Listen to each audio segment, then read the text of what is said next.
성도 여러분, 한 주일간 평안하셨습니까?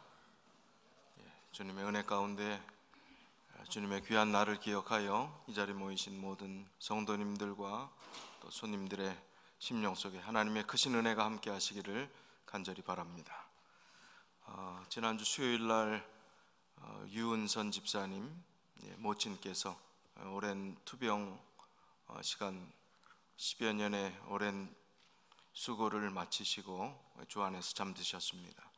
한국에서 모든 장례 절차가 진행되고 일요일날 내일 모든 장례가 마치게 됩니다. 슬픔을 당한 유은선 집사님 가정을 위해서 기도해 주시길 바라겠습니다. 오늘은 코이노니아 생활 전도를 시작해 보실까요? 라는 제목을 붙였습니다. 자, 코이노니아 생활 전도가 어떠한 것이라는 말씀은 여러 차례 연속으로 여러분에게 말씀을 드렸습니다. 우리의 삶을 통해서 예수 그리스도를 전도하는 것이 가장 효율적이고 또 예수님께서 우리에게 가르쳐 주신 방법임을 말씀을 드렸습니다. 그래서 그 책에 있는 모든 내용들을 설교 형식으로 요약해서 말씀을 드렸지만, 이 책을 여러분이 나가시면 여러분의 개인 메일함에 이 책을 각각 부부가 한 권이 아니라 각각 한 권씩 집어넣습니다. 그래서 이 책에 있는 내용들을 보시면 더 자세하고 다양하게 어떻게 우리의 생활을 통해서 예수 그리스도의 복음을 증거할 수 있을까 하는 도움의 길잡이가 이 책의 내용이 되리라고 생각합니다. 중요한 것은 지금 새삼스럽게 코이노니아 생활 전도를 이제 시작해 보실까요? 라고 하는 것이 아닙니다. 이미 우리가 평생 삶을 통해서 복음을 증거해 왔고 또 그런 사명을 가지고 살아오셨습니다. 그러나 다시 한번 일깨우고 또 우리의 마음이 그런 사명에서부터 조금 나태해졌다면 다시 한번 그리스도인이 가져야 될 가장 중요한 본래의 사명, 그것은 바로 복음을 전하는 것입니다. 우리에게 하나님께서 베풀어 주신 구원의 복된 소식을 다른 사람에게 알리는 그 일들을 다시 한번 새로운 마음가짐으로 시작하자 하는 의미입니다. 디모데후서 4장 2절에는 때를 얻든지 못 얻든지라는 그 개념을 자주 활용할 때 이 성경절을 씁니다. 자, 그런데 때를 얻든지 못 얻든지라는 이 말씀도 중요하지만 때를 얻든지 못 얻든지라는 그 개념을 더 강조하기보다는 그 뒤의 내용들을 우리가 유의 깊게 생각을 해야 됩니다. 너는 말씀을 전파하라. 때를 얻든지 못 얻든지 항상 힘쓰라. 그 다음에 범사에, 그렇게 하기 위해서는 어떻게 해야 되는데 우리가 간과하는 것은요, 때를 얻든지 못 얻든지 그러면 속성 과정을 생각해요. 인스턴트를 생각합니다. 그런데 더 중요한 것은요, 어떠한 상황에 어떠한 짧은 만남을 통해서도 복음을 전하지만 그 복음을 전하는 태도와 자세는 어떠해야 됨을 강조합니까? 범사에 어떻게 해요? 오래 참지 않으면요, 영혼을 구원할 수가 없습니다. 정말 이런 줄 알았는데 저런 사람들이 있습니까? 저런 줄 알았는데 이런 사람도 있어요? 그렇습니다. 인내가 아니고서는 도무지 참 감당하기 어려운 인간관계를 만날 수도 있습니다. 그러나 복음을 전파하는 그 일에 정말 더 귀한 것을 이루기 위해서 이 말씀의 본문에 있는 말씀처럼 오래 참음과 가르침으로 경책하며 경계하며 권하라. 그럴 때 영혼 구원의 놀라운 은혜들을 하나님께서 허락해 주신다는 것입니다. 이 일들을 우리에게 맡기신 이유, 또 예수님께서 이 땅에 계실 때 모본을 보여주신 이유를 우리가 잘 생각해야 합니다. 예수님의 모본은 뭐였는가? 성경에 나타난 모든 예수님의 전도 방법의 모델을 그리스도인 선교 봉사라는 책 119쪽에 우리가 잘 여러 번 들으신 말씀입니다. 이 방법은 그러나 제가 여러 번 알고 쉬운 건데 그걸 막상 해보려고 그러니까 막막하고 다 잊어버리는 경우가 있어요. 저희가 문화교실 하면서 얼마 전에 CPR 훈련과 또 심장 충격기 사용법을 배웠거든요. 배울 때 참석한 분들은 참 쉽습니까? 어렵습니까? 참 쉬웠습니다. 근데 지금 머리를 유인물을 하나도 안 보고 머릿속에 생각해서 그걸 어떻게 해야지, 어디에 붙이라고 그랬지 생각하니까 깜깜한 거예요. 제가 그럴 나이가 아니잖아요. 깜깜한 거예요. 그렇게 쉽고 단순한 것도 막상 하려고 하니까 당황할 때는 깜깜하게 되겠구나. 그러니 복음 전도라는 것, 우리가 많이 들었던 말씀, 그리고 지금 여기 강조된 말씀도 늘 알고 들었고, 아유 또 그 소리, 아유 들었던 얘기야 하지만 막상 실전에 응할 때, 그리고 우리가 실제로 그런 일들을 하려고 할 때는 막막한 겁니다. 정말 아니 교회 나가세요? 서로 대화를 했다 가정해 보십시다. 아 교회 나갑니다. 어느 교회 나가지? 예, 재림교회 나갑니다. 제7일 예수 재림교회입니다. 그 교회는 뭐가 다른가요? 그걸 성경적으로 저한테 좀 설명해 주시겠습니까? 그런다면 여러분, 깜깜합니까? 확실하게 줄줄줄줄 나옵니까? 어떻게 돼야 되는 겁니까? 줄줄줄줄 나와서 우리가 믿는 신앙과 신조에 대해서 분명히 이야기해야 되는 게 그게 정상입니까? 깜깜한 게 정상일 수 없습니다. 그런데 깜깜하다면 다시 시작해야지요. 그리고 내가 믿는 신앙에 대해서 표현할 수 있도록 준비해야죠. 예수님은 이론을 전하는 분이 아니십니다. 삶을 통해서 하나님이 어떤 분이심을, 그리고 우리가 추구해야 될 구원이 얼마나 소중한 가치가 있는 것임을 몸소 보여주셨습니다. 그래서 그리스도인 선교봉사 119쪽에는 예수님의 전도 방법을 이렇게 표현하고 있습니다. 오직 그리스도의 방법을 사용함으로써만 사람들과 접촉할 때 참 성공을 거둘 것이다.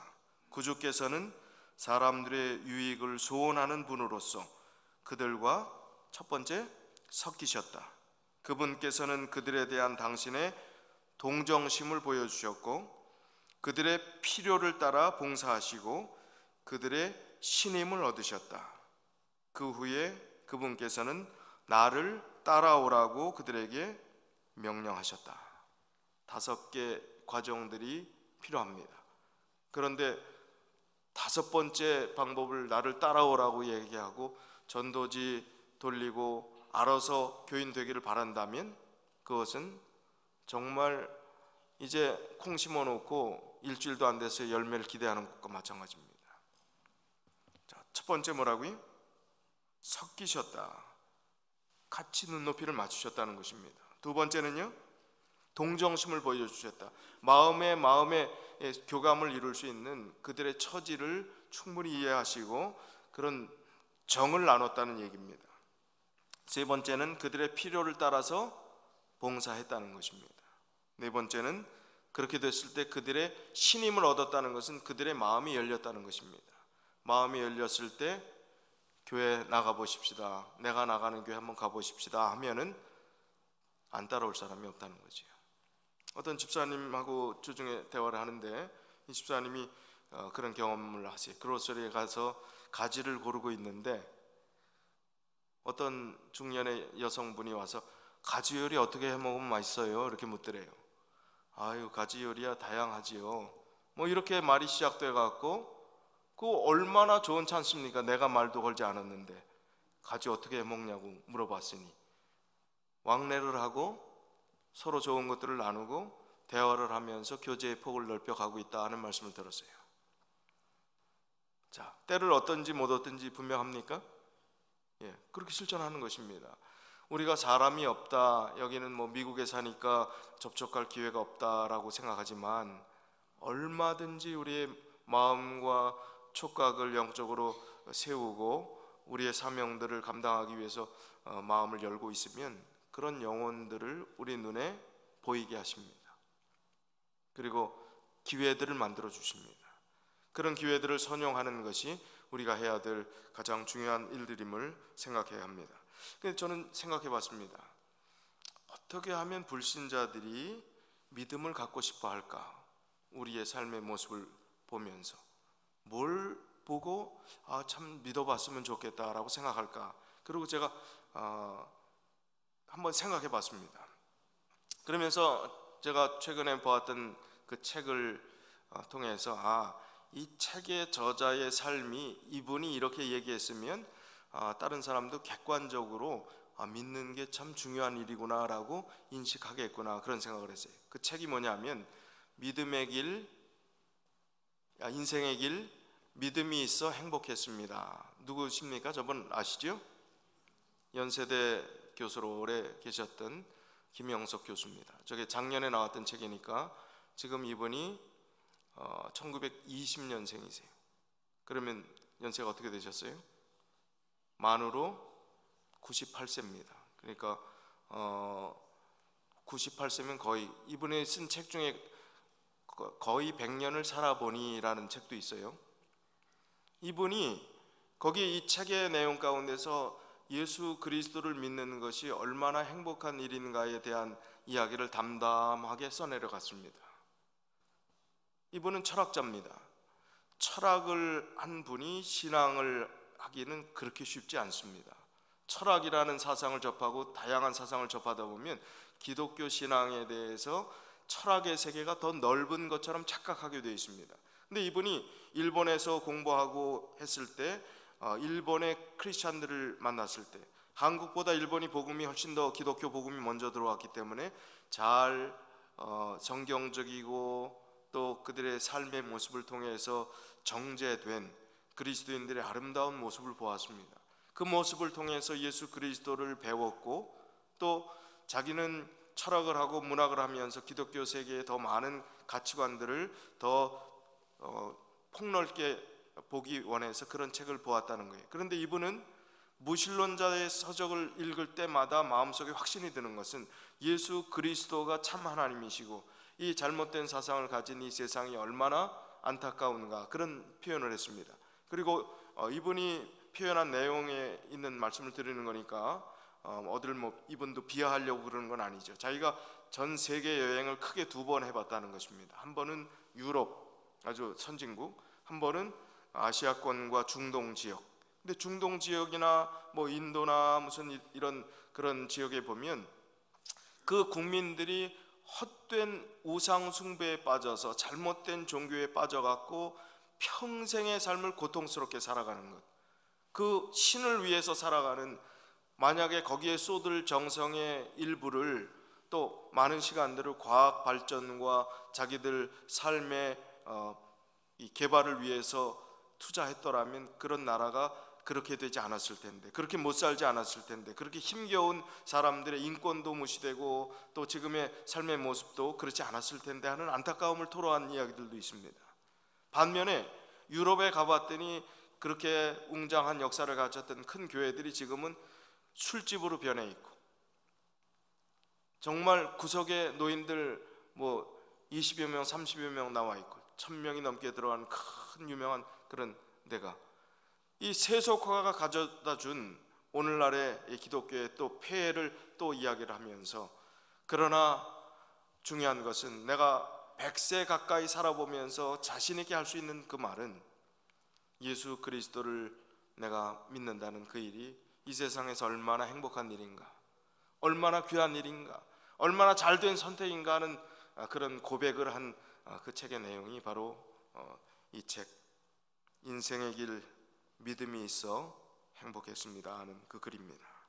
자, 그러면 예수님을 알지 못하는 사람들이라 할지라도 객관적으로 이런 분들의 책을 여러분이 먼저 한번 읽으시고, 물론 성경도 읽으시고 우리 교단에서 나온 서적들도 읽으시는 것 중요하지만, 김영석 교수가 평생 100세를 살아오시면서 읽었던 그 책을 여러분 읽으면서 그렇게 좀 대화하시면 어떨까요? 김영석 교수 아시지요? 그러면 한국 분들 모르는 분이 어디 있어요? 그분이 평생 100세를 살면서 가장 잘한 선택이 예수 믿는 선택이라고 이야기하고 거기 있는 내용들을 이야기하는 걸 보니까 참 은혜를 받았습니다. 그러면 공감이 갈까요? 공감이 갈 겁니다.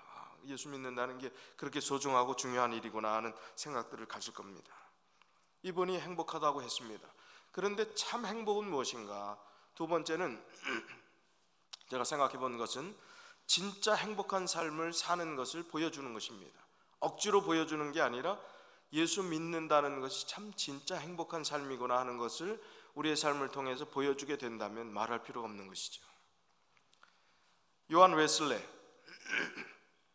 감리교 창시자라고 이야기하는 이 요한 웨슬레 목사님이 이런 명제를 사용했습니다. Almost Christian, 거의 그리스도인이라니. 거의. 자, almost라는 거는 거의지만 그거는 진짜라고 볼 수가 없습니다. almost는 진품이 아니에요. 물건으로 말한다면 가짜입니다. 참기름이 한국에 가짜가 얼마나 많았으면, 제가 남대문 시장에 근처에서 살았었는데 참기름집에 진짜 참기름 팝니다. 진짜 참기름 팝니다 이렇게 써놨어요. 가짜가 하도 많으니까. 참기름이, 가짜 참기름은 참기름의 비율이 보통 70%가 진짜 참기름이고요, 나머지 30%가 면실률 섞거나 땅콩 기름을 섞거나 뭐 깻묵 한 번 더 해갖고 뭐 어떻게 하고 하는 거랍니다. 자, 그럼 70%가 들어갔지만, 더 많은 비율이 들어갔지만 그걸 다 뭐라고 그래요? 진짜라고 그래요? 가짜라고 그래요? 가짜라고 그럽니다. 수학 문제를 풀 때 답이 1000이 돼야 되는데 999 썼으면 하나가 모자랄 뿐이에요. 그런데 정답입니까? 오답입니까? 오답입니다. 맞지 않은 거예요. 이게 almost 크리스찬이 아닌 진짜 크리스찬이 되는 것은요, 행함으로, 율법으로 절대로 될 수 없습니다. 완전주의로 될 수 없습니다. 그걸 추구해서 우리가 따라갈 수 없기 때문입니다. 그러나 예수 그리스도가 우리 마음에 있으면 참 행복할 땐 그게 가능한 거예요. 완전주의가 아니라 행복주의입니다. 그리스도인이 참된 행복을 누리기 위해서, 진정한 행복을 경험하기 위해서는 예수 그리스도의 십자가의 사랑이 온전히 이해될 때 진짜 행복하지, 그게 이해되지 않는데 어떻게 행복하겠습니까? 하나님을 믿는 것이 정말 행복하다면 하나님이 원하시는 말씀대로 살아가는 것은 즐거운 일이 되는 것입니다. 자원하는 마음이 되는 것입니다. 제가 그런 말씀 드리죠. 저희 둘째가 먼저 결혼해서 사위를 보는데, 와이프가 간호사 일하면서 힘든데 눈이 반짝반짝 하는 거예요. 와서 밥 해주고 뭐 하는데, 반만 해도 될 것 같아. 제가 볼 때는 그렇게 안 해도 될 것 같아. 그래도 잘해주는데 하나도 힘들어하지 않고 그냥 눈이 반짝반짝해서 잘해줘요. 저한테 몇 분의 몇만 해주면 좋겠다고 그랬어요. 100분의 1만 해줘도 좋겠다고 했습니다. 오늘 가서 또 혼나겠어요. 기쁘면요, 좋으면요, 얼마든지 그 이상 피곤하지 않고 할 수 있는 것입니다. 아니, 하나님이 독생자를, 우리의 영원히 죽을 수밖에 없는 죄를 구원하기 위해서 보내주셔서 우리를 영원히 살게 하셨다는 이 굿뉴스, 이 선물, 이 귀한 은혜, 이 세상 어떤 것과 비교할 수 없는 가장 큰 사랑이 어디 있습니까? 나와보라고 그래요. 어디 그걸 비교할 수 있는 게 있는지. 근데 자원하는 마음이 있습니까? 아니잖아요. 그 사랑이 깊이 와닿지 않기 때문에 즐겨 순종하며 하나님의 사업과 우리의 일상의 모든 일들이, 정말 하나님의 말씀을 순종하고 즐겨 행하는 그 모든 일들이 전혀 문제가 되지 않는 그런 삶이 참 행복주의를 추구하는 완전주의, 율법주의가 아닌 참 복음주의라는 그 개념이 그 안에 담겨져 있는 것입니다. 그러면 그런 사람들이 순교자의 자리까지 나가는 것이지요. 믿음의 선배들이 그 길을 걸었던 것이죠. 참 기쁨으로요, 영예로 알고 감사함으로 알고 그렇게 했던 것이죠. 그래서 우리가 추구하는 것은 완전주의가 아닙니다. 행복주의입니다. 그 행복한 모습을 보여줄 때 하나님 알지 못하는 사람들이 믿고 싶은 것입니다. 코이노니아 생활전도가 그렇게 연결되고 시작되는 것입니다. 요한복음 7장 38절에 나를 믿는 자는 성경의 이름과 같이 그 배에서 생수의 강이 흘러나리라, 그렇게 말씀하셨습니다. 나를 믿는 자는 성경의 이름과 같이 그 배에서 생수의, 구약 성경에 있는 말씀을 인용한 것이지만 그 배에서 생수의 강이 흘러나리라, 이거는 너무 풍족하고 행복하고 기쁜 그 모습들을 표현한 것입니다. 참 행복이 그렇게 우리의 삶 가운데서 흘러 넘쳐야 그리스도인들이 저렇게 사는구나, 저런 행복을 나도 경험하고 싶구나, 예수 믿으면 뭔가 다 달라 보이는구나, 뭔가 참 어려운 일도 있을 텐데, 이 세상이 죄악된 세상인데 다 잘 돼 보이는 거예요. 막상 잘 돼 보이는 그 내면에 들어가면 그렇지 않고, 죄악된 세상이기 때문에 또 고민도 있고 어려움도 있지만, 그러나 그 모든 것들을 극복한 믿음의 그 모습들이 아름다운 것입니다. 여러분 주변에 지금 앉아 계신 분들 옆모습을 좀 보십시오. 다 귀한 분들 맞습니까? 믿음의 수많은 시련과 장애물들을 극복하고 이 자리까지 오신 분들 맞습니까? 수많은 의심과 또 실망이 있었지만 그 실망을 극복하고 이 자리까지 오신 분 맞습니까? 틀림없잖아요. 그렇기 때문에 귀한 분들입니다. 붙잡고 있으니까요. 놓지 않고 있으니까요. 그 안에 묻어나오는 더 깊이, 마음속 깊이 이 세상의 고통을 승화시켜서 나온 그 믿음의 그 참 귀한, 말로 표현할 수 없는 그 느낌들이 행복으로 여겨질 때, 정말 존경하는 마음의 태도로 느껴질 때, 다른 사람들은 아무리 말하지 않아도 범접할 수 없는 영적 권위를 참된 그리스도인들의 모습을 통해서 느끼는 거예요. 그리고 그 행복함을 느끼는 것입니다. 그 가치를 또 느끼게 되는 것입니다. 고린도서 1장 24절이요, 우리가 너희 믿음을 주관하려는 것이 아니요 오직 너희 기쁨을 돕는 자가 되려 함이니. 그리스도인들의 삶은요, 참된 기쁨을 찾아주고 돕는 역할을 하는 사람이라는 것입니다. 우리가 기쁘지 않은데 어떻게 기쁨을 소개할 수 있겠습니까? 우리가 행복하지 않은데 어떻게 다른 사람들에게 기쁨의 정신들을 소개할 수 있겠습니까? 그래서 우리가 다른 사람의 기쁨을 돕는 사역들을 하고 그런 역할을 하는 것이 바로 우리의 모습임을 생각해야 합니다.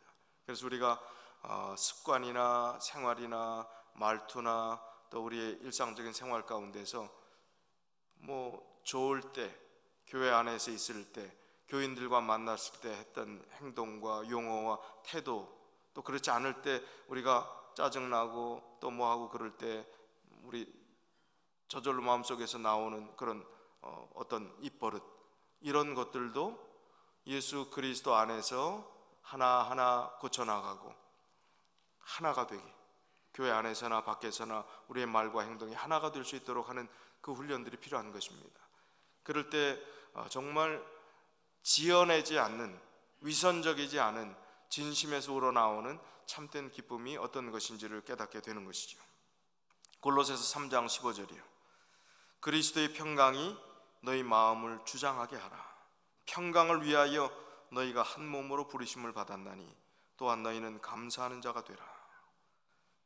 그리스도의 평강이 우리 마음을 주장하게 되면 그 평강이 흘러넘칠 수밖에 없습니다. 감사하는 자가 될 수밖에 없습니다. 그리스도의 평강이 있기 때문에. 그럼 그 감사가, 그 평강한 마음들이 넘쳐 흘러나게 될 때 참된 행복을 보게 된다는 말씀입니다. 사도행전 13장 52절이요, 제자들은 무엇과 무엇이요? 기쁨과 성령이 충만하니라. 제자들이 항상 이 모습은 아니었잖아요. 그 전에 어떤 모습이었는지 연약한 제자들의 모습을 우리가 잘 알지요. 그런데 사도행전 13장이면 예수님께서 부활하신 이후에 제자들이 예수 그리스도가 어떤 사명을 가지고 이 땅에 오셨고 그분이 하나님의 아들이심을 믿고 그분의 참 생명을 깨닫고 그들이 완전히 회심했을 때, 변화됐을 때 그들이 가졌던 삶의 태도는요, 더 이상 과거의 제자들의 배신자, 나약하고 정말 겁쟁이 같고 그런 제자들의 모습이 아니었습니다. 그들의 표현된 삶의 모습은 기쁨과 성령이 충만한 모습이었습니다. 그 모습이 우리 안에 똑같이 표현되고 우리 안에서 드러나도록 하나님께서 우리를 부르시고 제자들에게만 가능한 것이라고 말씀하지 않으셨습니다. 우리도 그런 삶을 추구하라고 계속해서 권면하시는 것입니다. 예레미야 13장, 예레미야 아니고 요한복음 3장 29절입니다. 요한복음 3장 29절에 보면 신부를 취하는 자는 신랑이나 서서 신랑의 음성을 듣는 친구가 크게 기뻐하니 나는 이러한 기쁨이 충만하였노라. 예수님의 사명을 예비한 자가 누구지요? 예수님을 침례해 준 침례 요한입니다. 침례 요한은 예수님에게 모든 자기의 인기와 또 자기의 어떤 기득권 모든 것들을 다 뺏긴 사람일 수도 있어요. 인간적인 관점에서 보면요. 자기가 그렇게 애지중지했던 제자들, 핵심 제자들이 예수님 제자로 간다고 배신하고 갔습니다. 인간적으로 볼 때는요. 그러나 하나도 서운하지 않았습니다. 왜요?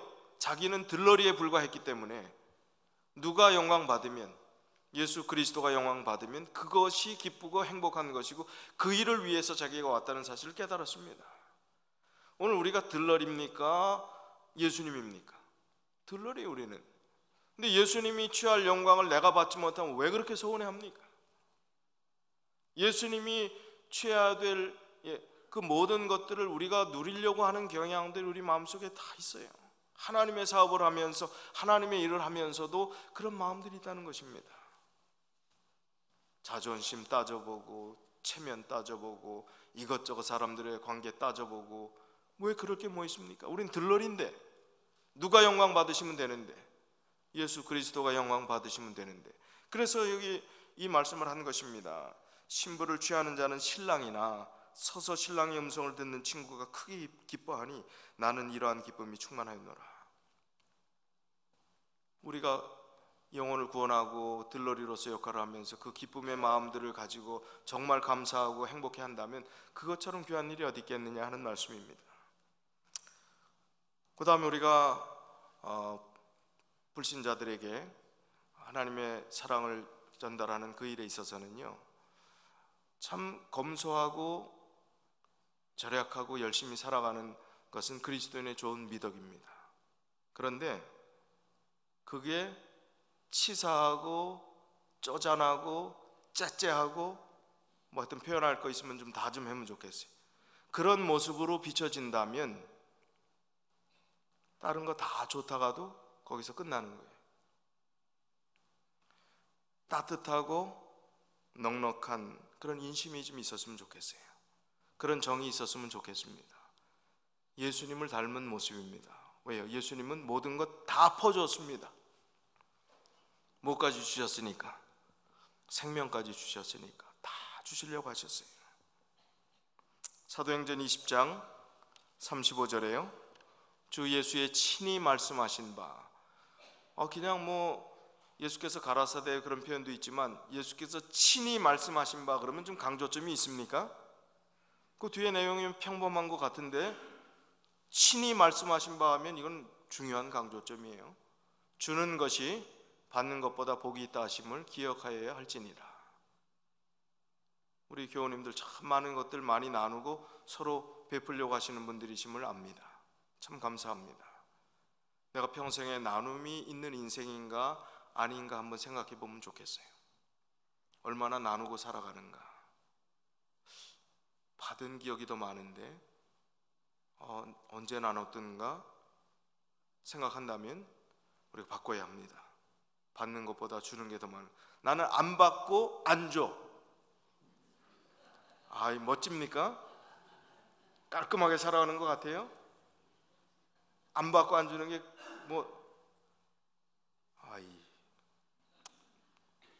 관두겠습니다. 제가 뭘 한마디 하려고 그랬는데.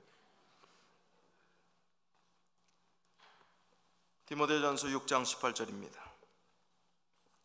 선한 일을 행하고 선한 사업에 부하하고 나눠주기를 좋아하며 동정하는 자가 되게 하라. 선한 일을 행하고 선한 사업에 부하하고 나눠주기를 좋아하며 동정하는 자가 되게 하라. 이럴 때 저 사람 너무 해픈 게 아닌가? 뭘 저렇게 나눠줄까? 그 나중에 또 해갖고 사탕 발림해갖고 또 나중에 또 다른 사기 치려고 그러는 거 아닐까? 요즘 하도 세상에 험하니까 저도 의심을 해요. 그냥 사심 없이 그렇게 해도 그런 세상에. 그러나 진심임을 알게 될 때, 정말 참 사랑 때문에 그렇게 하는 것을 알게 될 때는 너무나 큰 감동이 되는 것입니다. 주지 않는 세대, 자기 것만 지키려고 꽁꽁 싸매는 이 시대 속에서 베풀고 나눈다는 이 사실이 얼마나 큰 것인지요. 분명히 예수님께서 귀한 말씀으로 친히 말씀하셨다고 하면서 주는 것이 받는 것보다 훨씬 더 복되다고 말씀하시고 선한 사업에 부하고 선한 사업을 아주 풍성하게 하라는 것입니다. 나눠주기를 좋아하며 동정하는 자가 되게 하라 하는 그 말씀입니다. 교회를 유지하고 이끌어가려면 절약하고 절감하고 낭비하지 않는 예산 집행이 필요합니다. 그러나 때로는 우리가 지역사회에 나눌 때 혹은 어려운 사람을 구제할 때 돕는 일에 있어서는 교회가 후회해야 합니다. 다른 일들은 우리 자신이 조금 더 절약하면서 불편하더라도 다른 일들에 대해서는 훨씬 더 후한 마음을 가져야 됩니다. 그런데 그것마저 차단하려고 그러고 줄이려고 하고 안 된다고 한다면 그거는 후한 마음과 인심으로 흘러넘치게 하는 것이 교회인데 그 사명을 우리가 제한하는 그런 우를 범할 수가 있습니다. 그래서 이 귀한 인심들이 흘러넘치고 따뜻함이 흘러넘칠 때 하나님 알지 못하는 사람들이 참 어떤 분이 저한테 전화를 하셨어요. 이 지역에 아는 분이 있는데 이제 여름에 휴가 내서 올라올 텐데 그분 부부가 뭐 교회는 안 나가시지만 연결해 드리고 싶습니다. 자기도 지금은 교회가 제일 가까운 데가 뭐 거의 3시간 가까이 떨어져 있기 때문에 잘 못 나가고 있습니다. 직업 사정상도 그렇고 그렇게 말씀하세요. 그런데 이분이 하시는 말씀이 이 분을 연결해 드리면 제발 좀 교회에서 너무 달라붙지 좀 마세요. 자기도 얼마나 달라붙었는지 처음에 그 얘기는 굉장히 잘해줬다는 얘기입니다. 달라붙었다는 게. 그런데 그게 얼마 안 가더라는 거지요. 그 말은 안 했지만 그게 그러지 말라는 얘기는 한결같지 않더라는 것입니다. 그때뿐이라는 것입니다.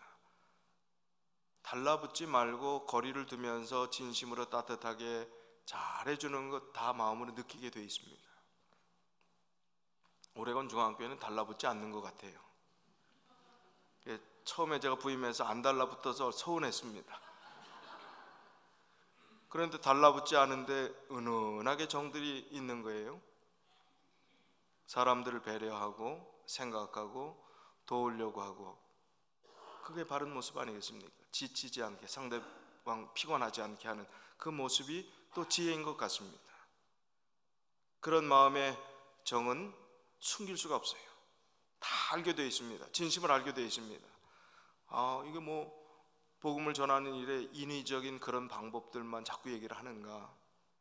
예수님이 하라고 했잖아요.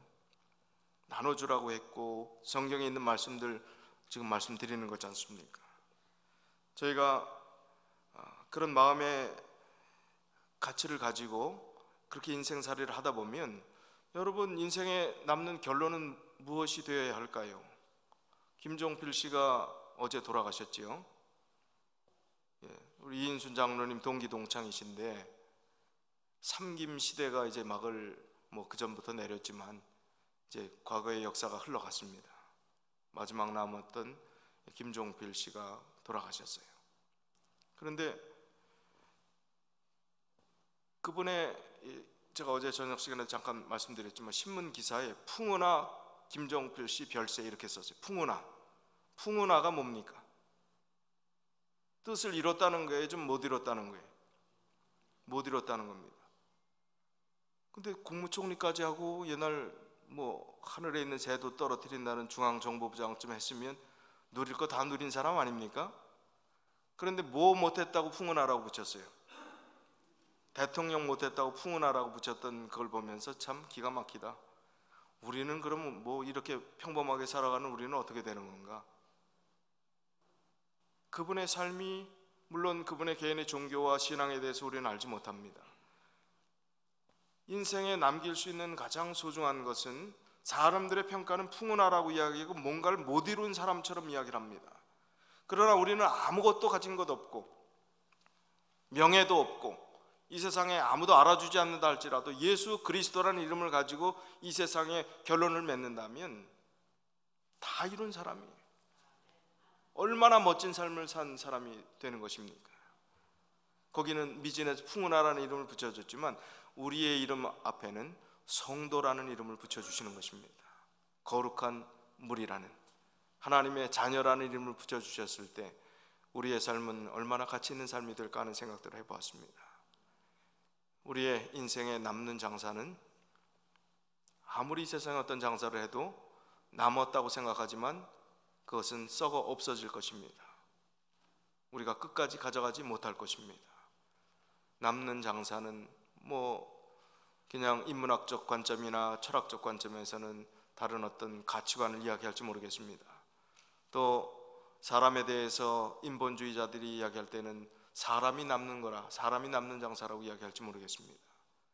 그러나 우리가 그리스도인들로서 이 세상에 남는 장사는 예수 그리스도를 믿는 그 믿음이 유일하게 남는 인생의 가장 소중한 남음이 될 것이라는 사실입니다. 이제 저희가 8월 20일부터 25일까지 전도회를 합니다. 대전도회죠. 1년의 가장 큰 행사인데 이번 강사는 한국에서 모시게 되었습니다. 한국 저희 교단 본부의 선교 부서를 총괄하는 디렉터인 선교부장인 이병주 목사님을 저희 교회에 초청하게 되었습니다. 굉장히 분주하고 어려운 분입니다. 모시기 어려운 분을 모시게 되었습니다. 이분이 천수답이라는 이름으로 아침 묵상 그 방송을 계속 매일 하시죠. 그걸 들으시는 분 한번 손 들어보시죠. 좀 계시네요.